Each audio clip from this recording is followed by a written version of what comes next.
Así es. Nombres de México, bueno, quisimos hacer una referencia justamente a los nombres oficiales de los estados de la República Mexicana. Y digo oficiales porque, bueno, hay estados como Veracruz, que su nombre oficial es Veracruz Llave, ¿sí? O Oaxaca de Juárez, por ejemplo, Querétaro de Arteaga, Tlaxcala de Jicoténcatl, que, bueno, a la vez hacen una relación a un personaje de la historia, ¿no?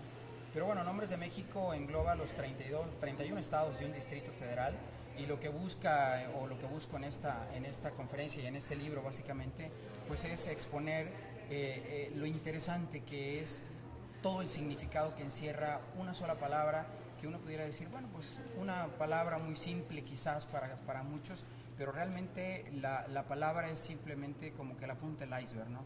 Todo el trasfondo histórico, mitológico, lingüístico que existe en la palabra es muy, muy rico, ¿no?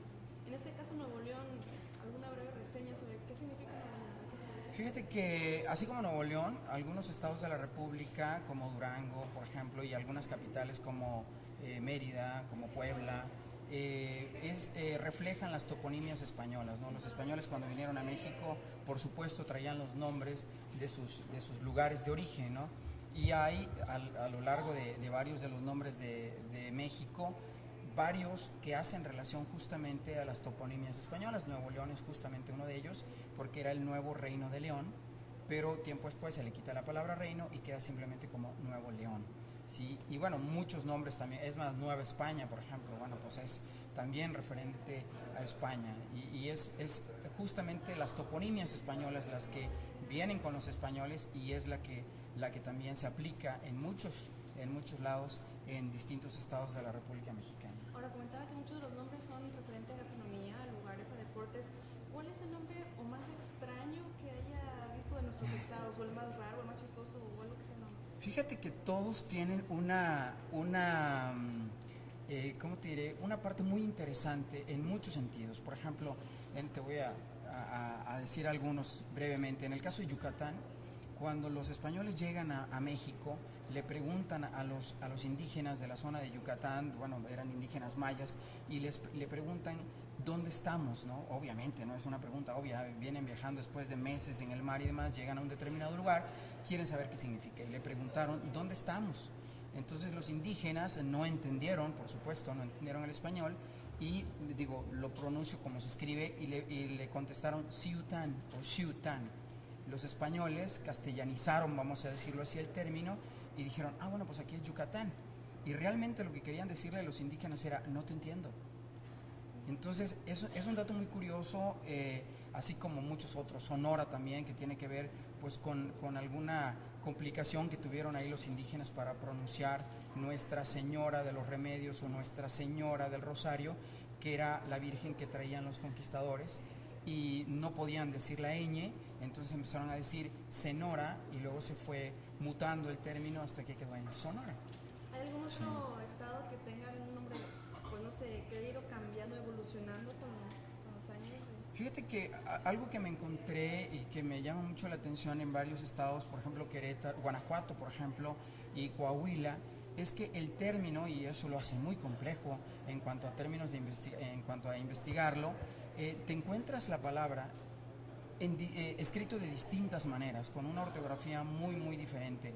En el caso de Coahuila, por ejemplo, unos te lo ponen con Q, con G, con diéresis, sin diéresis, etcétera, ¿no? Entonces, bueno, obviamente a la hora de investigar el término te das cuenta que de pronto la misma palabra está escrita de 8 o 10 maneras diferentes, ¿no? Entonces, a la hora de investigarlo, eso es lo que lo hace complejo, pero también al mismo tiempo es lo que le da una enorme riqueza al término, ¿no? Y finalmente, México, ¿qué podemos decir? Bueno, México es la palabra, bueno, hablando de términos complejos, vamos a decirlo así, México es la palabra que tiene 70 significados, o cuando menos esos son los que encuentra Gutiérrez Tibón en un libro, y yo lo cito en esta conferencia y en este libro también, porque bueno, México tiene que ver con muchos elementos mitológicos, con muchos elementos históricos, y que tienen también relación con la luna, con el maguey, con el agua, con el centro, con el ombligo, etcétera, ¿no? Entonces, bueno, hay muchos historiadores, bueno, nada más historiadores, lingüistas, cronistas, estudiosos de estos temas, que se aventuran, vamos a decirlo en estos términos, se aventuran a darle un significado a la palabra México, a tratar de interpretar la palabra, ¿no? Entonces ellos hacen su propia interpretación de la palabra, pero hay más de 70 acepciones en este caso, y una que se dice que es la más acercada es que es en el ombligo de la luna o en el centro de la luna. Y bueno, así en estos términos así muy simplista, pues se oye de esa manera, ¿no? Así en el ombligo de la luna. Pero cuando conoce uno la historia, todo el trasfondo histórico que está en este término, ahí es donde encontramos lo interesante que tiene la palabra México, pero también cómo se liga con el escudo nacional y con la fundación de México Tenochtitlan y con la migración de Aztlán y con los mexicas y con, vaya. Y que lo puede ver en este libro, ¿no? Exactamente. Entonces, ¿este libro cuánto tiempo duró para escribirlo?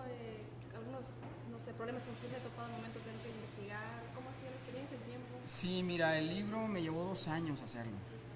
Fue una investigación bastante tardada, vamos a decirlo así, 2 años. Nunca pensé que me llevara tanto tiempo hacerlo, pero bueno, el tema te seduce, ¿no? El tema te va llevando poco a poco. Y cuando yo encuentro en el caso de la palabra México, que fue la que me brincó a mí, voy a decir, ¿qué significa México? La palabra México, todos nos decimos mexicanos, ¿no? Y decir, bueno, ¿y qué me estoy diciendo entonces, no? Entonces, esa parte, a la hora que empiezas a descubrir todas las palabras y encuentras y empiezas a descubrir todos los términos, bueno, ahí es donde te das cuenta de la enorme riqueza que tiene y por lo tanto me llevó 2 años hacer 32 términos, porque yo nada más hablo de lo que es el nombre del estado, no me meto en capitales y no me meto en municipios. Entonces, imagínate, para investigar, bueno, no me dedico 100% a esto, ¿no? Pero para investigar 32 términos, que al fin y al cabo resultaron en más de 100 términos que tuve que estudiar para encontrar el significado de 31 estados y un distrito federal, pues ya cuando estamos hablando de investigar capitales y de investigar municipios, bueno, pues el reto es enorme, ¿no? ¿Algo más que desea agregar? No, pues agradecerles a todos ustedes que estén aquí, por supuesto a Televisa, que los haya mandado para estar aquí y bueno, por supuesto compartir con toda la gente este tema, que bueno, a mí en lo particular se me hace muy interesante y esto me lo han manifestado muchas personas en cuanto a los nombres, a qué significan los nombres de los estados de la República Mexicana, que es una parte de la historia, es la más extensa en todas las etapas de la historia de México, porque abarca más de 500 años de historia. Entonces, bueno, pues ahí también el gran reto de conocer esta etapa tan importante, ¿no?